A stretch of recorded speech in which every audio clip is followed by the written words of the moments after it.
నమస్కారం, welcome to I dream. Health talks with Vijitha కార్యక్రమానికి స్వాగతం. ప్రస్తుతం మనతో పాటు ఉన్నారు general consultant doctor V Aditya Ranganath గారు. ఇప్పుడు వారితో మాట్లాడేద్దాం. నమస్తే అండి. నమస్తే అండి. అయితే చాలా మందిలో కాళ్ళు చేతులు తిమ్మిర్లు రావటము, నరాల బలహీనత అని చెప్తూ ఉంటారు. నిజంగా ఇటువంటి సమస్యకు ఏదైనా మనం ఇంట్లోనే చేసుకునే రెమెడీస్ ఏదైనా ఉన్నాయా ఈ సమస్యని సాల్వ్ చేసుకోవడం కోసం? ఖచ్చితంగా ఉన్నాయి. అంటే మనకి దేవుడు ఇచ్చిన మెడిసిన్ అంతా కూడా మన కిచెన్లోనే ఉందన్నట్టు మనకి అవైలబుల్ చాలా ఉన్నాయి. మోరోవర్ అంటే మీరు ఇప్పుడు అడిగారు లైక్ నరాల బలహీనత గురించి అడిగారు కదా. ఇంకొకటి చాలామందికి డయాబెటీస్ ఉంది అనుకోండి. డయాబెటిక్ న్యూరోపతి అంటాం. అంటే నర్వ్స్ డ్యామేజ్ అయిపోవడం వల్ల కొంతమందికి అరికాలలో బాగా మంటలుగా ఉంటాయి, తిమ్మిర్లు ఉంటాయి, చురుకు చురుకు పొడిచినట్టు, జివ్వమని లాగినట్టు, ఈవెన్ చేతుల్లో కూడా, అరచేతుల్లో కూడా. కొంతమందికి స్పైనల్ ప్రాబ్లమ్స్ ఉంటే ఒకవైపు బాడీ లాగినట్టు, కాళ్ళు చేతులు తిమ్మిర్లు అట్లా కూడా ఉంటాయి. సో ఇదన్నీ ఏంటి అని అంటే రిలేటెడ్ అదే నరాలకి సంబంధించే. సో నరాలు ఎందుకు బలహీనపడుతున్నాయంటే ఒకవేళ కొంతమందిలో ఏమంటారు ఆల్కహాల్ అలవాటు, స్మోకింగ్ అలవాటు ఉన్నా కూడా ఒకవేళ అది కూడా డ్యామేజ్ చేస్తాయి. సో కొంతమంది ఒకవేళ ఎక్కువ ట్రావెలింగ్ చేశారనుకోండి, వాళ్ళకి స్పైనల్ ప్రాబ్లమ్స్ ఏదైనా రావడం, ఈ స్పీడ్ బ్రేకర్స్, ఈ గతుకులు ఇవన్నీ. సో అట్లాంటప్పుడు కూడా డ్యామేజ్ అయినా మనకి మళ్ళీ నెర్వ్స్ మీదే పడుతుంటుంది. అంటే స్పాండిలోసిస్ అలాంటి వాళ్ళకి కూడా ఈ ఇబ్బందులు ఉంటాయి చాలా బాగా. అండ్ డయాబెటీస్ వాళ్ళకి తెలిసిందే. సో మెయిన్గా మనం అంటే దానికి మళ్ళీ మనం డ్రగ్స్ వాడతాం. నైట్ టైం ఒక ట్యాబ్లెట్ వేసుకోండి అని చెప్తారు, కొంచెం ఈ తిమ్మిర్లు తగ్గడానికి వాటికి. అండ్ మళ్ళీ దాని నుంచి కూడా కొన్ని సైడ్ ఎఫెక్ట్స్ ఉండనే ఉన్నాయి. సో వాటి నుంచి బయటపడడానికి మన ఇంట్లోనే చేసుకోవడానికి నిజంగా బాగా పనిచేసే ఉన్నాయి. నేను చెప్తాను, ఈ పద్ధతులు మీరు పాటించండి, ఖచ్చితంగా తగ్గుతుంది. సో ఫస్ట్ థింగ్ మెయిన్గా ముందు రిలీవింగ్ చెప్పాలంటే మన పెయిన్ తిమ్మిర వచ్చింది రిలీవ్ చేసుకోవడానికి ఏంటో చెప్పి తర్వాత మనం డైట్లో కూడా. సో ఏం చేయొచ్చు అంటే ఒక 2 పాత్రలు తీసుకోండి, 2 కంటైనర్స్ తీసుకొని ఒక దాంట్లో గోరువెచ్చని నీళ్ళు వేయండి, కల్లుప్పు కలపండి. లేదు అంటే నార్మల్ సాల్ట్ అయినా ఓకే, బట్ కల్లుప్పు అయితే బెస్ట్. ఇంకొక దాంట్లో నార్మల్ వాటర్, మామూలు చల్లనీళ్ళు తీసుకోండి. సో అరికాళ్ళు అయినా కానీ లేదా అరిచేతులు అయినా కానీ మీరు ఏదైతే మీకు భాగం ఇబ్బందిగా ఉందో దాన్ని చల్లనీటిలో ఒక 3 minutes పెట్టాలి. ఐ మీన్ నార్మల్ వాటర్లో 3 minutes అయిపోయిన తర్వాత టైం చూసుకొని దాన్ని తీసి వెంటనే ఈ గోరువెచ్చని నీటిలో మళ్ళీ ముంచాలి 3 minutes. మళ్ళీ సేమ్ చల్లనీటిలో 3 minutes, వేడి నీటిలో ఐ మీన్ గోరువెచ్చని నీటిలో 3 minutes. అయిపోయింది 4 times కదా. ఇలా మార్నింగ్ అండ్ ఈవినింగ్ ఆర్ లేదా నైట్ చేసుకోండి. ఇది అంతా చేయడానికి మహా అయితే 20 నిమిషాలు పడుతుంది, లేదా 15 నిమిషాలు పడుతుంది, లేదా 12 నిమిషాలు, అంతే కదా, 4-3. సో ఇది చేసుకుంటే మీకు చాలా హవర్స్ వరకు రిలీఫ్ ఇచ్చేస్తుంది, డ్యామ్ ష్యూర్. సరే ఫస్ట్ డేనే ఒకవేళ రిలీఫ్ రాకపోయినా కొంతమందికి సెకండ్ డే థర్డ్ డే వస్తుంది, కొంతమందికి ఫస్ట్ డేనే రిలీఫ్ ఇచ్చేస్తుంది. ఇకపోతే మనం నెర్వ్స్ని ఏదైతే డ్యామేజ్ అయ్యో ఆ నెర్వ్స్ని మళ్ళీ మనం రీగెయిన్ చేసుకోవాలి కదా, ఆ నెర్వ్స్ని మనం స్ట్రెంథన్ చేసుకోవాలి కదా. అలా బాగా పనిచేసేది ఏదైనా ఉంది అని అంటే నువ్వులు ది బెస్ట్.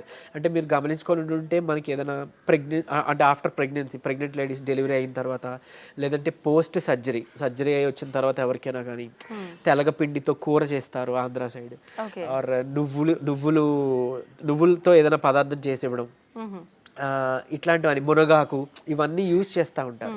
సో ఏంటి అని అంటే అవి ఇన్స్టెంట్గా ఎనర్జీ తీసుకురావడానికి, నరాలకి సత్తువు తీసుకురావడానికి హెల్ప్ అనమాట. సో మీరు నువ్వుల్ని ఎలా తీసుకోవచ్చు అని అంటే తెల్ల నువ్వులే, కడిగిన నువ్వులు, తెల్ల నువ్వులు తీసుకోవచ్చు.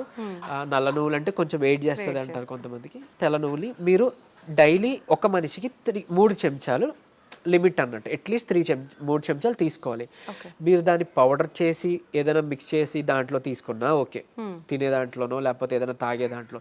లేదు నమిలిసి తినేస్తామంటే డైరెక్ట్గా నమిలి తినొచ్చు, చక్కగా మంచిదే. తర్వాత మీరు దాంతో మన ఏమంటారు బెల్లం కలిపి నువ్వులుండ లేదా చిమ్మిలి చేసుకుంటాం, అట్లా దంచి చేసుకున్నా పర్వాలేదు, ఏదో రూపంలో ఇది తీసుకోవచ్చు. తెలగపిండి అవైలబుల్ ఉంది, తెలగపిండి కూర చేసుకుంటాం, లేదా తెలగపిండితో ఒడియాలు చేస్తుంటారు. సో అట్లా తీసుకోవచ్చు. తర్వాత ఇంకొకటి ఏంటి అని అంటే మునగాకు చాలా బాగా పనిచేస్తుంది. మునగాకు పప్పు కలిపి చేసుకుంటాం కదా, దాంట్లో ఖచ్చితంగా మీరు నెయ్యి కలపాలి, నెయ్యి కలిపి తీరాలి. నెయ్యి కలిపితేనే అందులో ఉండే పోషకాలు, న్యూట్రియంట్స్ మన ఒంటికి పడతాయి, అప్పుడు మనకి హెల్ప్ఫుల్ అన్నట్లు. సరే డైలీ మనం కర్రీ వండుకోలేం కదా అనే వాళ్ళకి ది బెస్ట్ ఏంటంటే మునగాకు పొడి రూపంలో చేసుకోవడమే. మనం ఎండబెట్టేసుకుంటాం, ఒక 4 రోజుల తర్వాత దాన్ని మనం పౌడర్ చేసుకుంటాం. మజ్జిగలో కానీ 1 చెంచా, లేదంటే నీటిలో కానీ ఒక చెంచా మునగాకు పౌడర్ కలుపుకోవచ్చు. లేదంటే మొదటి ముద్దకే మనం మునగాకు పౌడర్ కలిపి చక్కగా నెయ్యి వేసుకొని ఒక 2 చెంచాల కలిపి తీసుకోవచ్చు. ఇవన్నీ కూడా మనకి నరాలకి తర్వాత బోన్స్కి స్ట్రెంత్ ఇస్తాయి. ఇవన్నీ కూడా అంటే మెయిన్గా ఇవన్నీ నరాలు సత్తువకి తీసుకురావడానికి ది బెస్ట్ అన్నట్టు. అండ్ ఇంకోటి ఒకవేళ ఎక్స్టర్నల్గా అంటే మనకి పెయిన్స్ ఉన్నాయి, నెర్వ్ పెయిన్స్ ఉన్నాయి, ఎక్స్టర్నల్గా మనం దాన్ని రిలీవ్ అవ్వాలి అని అంటే ఏం లేదు, ఇప్పుడు మనం లవంగాలు ఉంటాయి కదండి, లవంగాలు ఒక 2, 3, 4 తీసుకొని కొబ్బరి నూనెలోనో లేదంటే నువ్వుల నూనె ఇంకా బాగా పనిచేస్తుంది, నువ్వుల నూనెలో వేసి మనం బాగా కొంచెం లైట్గా అంటే లైట్ లో ఫ్లేమ్లో మరిగించేసి దాన్ని ఎక్స్టర్నల్గా మనం అప్లై చేసుకోవచ్చు. లేదు అని అంటే నువ్వుల నూనె కానీ కొబ్బరి నూనె కానీ, నువ్వుల నూనె ది బెస్ట్ అండి. మనకి నరాలకి సంబంధించిన ఏమైనా ఇబ్బంది ఉంటుంటే నువ్వుల నూనె తీసుకొని ఒక 4 చుక్కలు రాత్రిపూట పడుకునేటప్పుడు బొడ్లో వేసుకోండి. ఆయిల్ నావలింగ్ అంటాం. సో బొడ్లో వేసుకొని జస్ట్ ఒక 2 మినిట్స్ అలా మసాజ్ చేసి మీరు పడుకోవచ్చు. సో బాడీలో ఉన్న నర్వ్స్ అన్నీ కూడా రిలాక్సింగ్ అవుతాయి అనమాట. ఆ పెయిన్స్ వాటివన్నీ తగ్గించి మీకు నిద్ర బాగా పడుతుంది. అండ్ ఎక్స్టర్నల్గా పెయిన్స్ ఎక్కడైనా ఉంటే ఇదే నువ్వుల నూనెలో కొంచెం కర్పూరం బిళ్ళ మనం హారతికి వాడేది, ఆ కర్పూరం ఒక 2 బిళ్ళల్ని మనం పొడిలా చేసేసి వేసేసి కలిపేసి చక్కగా రాసుకోండి. ఎక్కడైనా కానీ పెయిన్స్ ఎక్కడైనా రాసి మసాజ్ చేసుకోవచ్చు. నువ్వుల నూనె దొరకకపోతే కొబ్బరి నూనె ఇలా చేసుకుంటే ఎక్స్టర్నల్గా పెయిన్స్ రిలీవ్ అవుతాయి. ఇంటర్నల్గా ఈ డైట్తో మనకి నరాలు సత్తు బాగా పెరుగుతుంది అనమాట. అంత బాగా యూజ్ అవుతుంది ఇది. ఓకే. సో అలానే మనం స్పాండిలోసిస్ ఉన్న వాళ్ళు కానీ స్పైన్ ప్రాబ్లమ్స్ ఉన్న వాళ్ళలో కూడా ఈ నరాలు లాగినట్టు జిమ్ అన్నట్టు అని మాట్లాడుకున్నాం కదా. అంటే కొంతమందికి ఒక సైడ్ ఉంటుంది పాపం, కొంతమందికి 2 సైడ్ కూడా ఉంటుంది. సో అయితే ఇక్కడ ఒక చిన్న టిప్ ఏంటి అని అంటే అలాంటి వాళ్ళకి అంటే చిన్న ఎగ్జైట్ అంటే బాడీలో ఒక చిన్నది ఏదైనా స్టిమ్యులస్ వచ్చినా కూడా వాళ్ళకి కరెంట్ షాక్లా అనిపిస్తుంటుంది అనమాట. సో అలాంటి వాళ్ళకి వాటర్ తాగే పద్ధతి ఒకటి ఉంది. సో ఏం చేస్తారు అంటే మామూలుగా మనకి దాహం వేసినప్పుడు యూజువల్లీ మనం అలా పైకెత్తేసి గట్టగట్ట తాగేస్తాం కదా. నార్మల్గానే అది కరెక్ట్ పద్ధతి కాదు, మనకి తెలియదు కాబట్టి మనం అలా తాగేస్తున్నాం.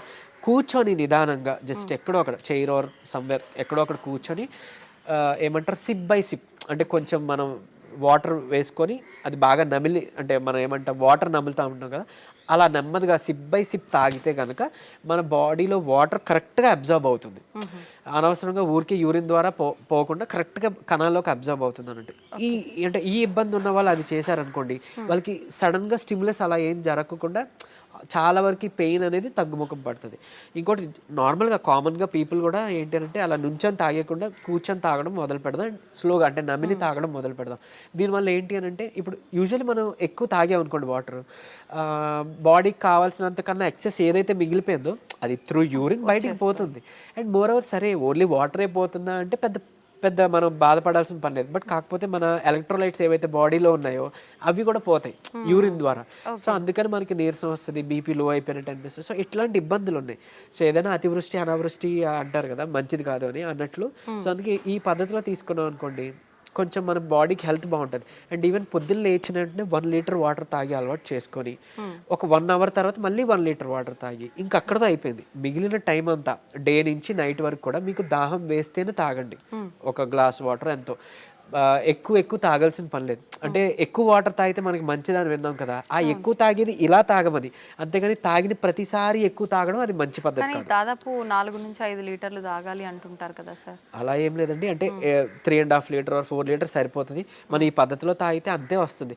కొంతమంది అంటే వర్క్ బిజీలో పడో ఇంకేదో ధ్యాసలోనో వాటర్ తాగాలని మర్చిపోయి నిజానికి నేను విన్న కేసెస్ అట్లీస్ట్ ఒక 1.5 లీటర్ 1 లీటర్ కూడా తాగట్లేదంట డే అంతా. సో అట్లా ఉంటే చాలా ప్రమాదం. మన బాడీ అసలు మెటబాలిజం సరిగ్గా జరగదు, వెయిట్ గెయిన్ అయిపోతారు, మన కిడ్నీస్ మీద ఓవర్లోడ్ పడిపోతుంటుంది. సో అది మంచి పద్ధతి కాదు. అందుకే అట్లీస్ట్ పోనీ పొద్దున్న లేవగానే 1 లీటర్ వాటర్ తాగడం అలవాటు చేసి మళ్ళీ 1 అవర్ తర్వాత 1 లీటర్ వాటర్ తాగడం అలవాటు చేస్తే మన బౌల్ మూమెంట్ కూడా బాగా జరుగుతుంది. ఏమంటారు టాక్సిన్స్ అన్నీ కూడా మన మలం ద్వారానే పోవాలి. మన గట్ క్లియర్ అయిపోయింది అనుకోండి, మన కాలన్ మన గట్ క్లియర్ అయింది అనుకోండి, అందులోంచి ఆల్మోస్ట్ 90% ఆఫ్ టాక్సిన్స్ పోతాయి. అక్కడే 95% ఆఫ్ రోగాలు పోతాయి, దోషాలన్నీ పోతాయి. సో అది క్లియర్ చేసుకోలేకపోతున్నాం కాబట్టి ఇబ్బందులు అన్నీ వస్తాయి. సో ఈ పద్ధతి పాటిస్తే ఓవరాల్ అంతా బాగుంటుందండి. ఓకే, థ్యాంక్ యూ అండి, థ్యాంక్ యూ వెరీ మచ్.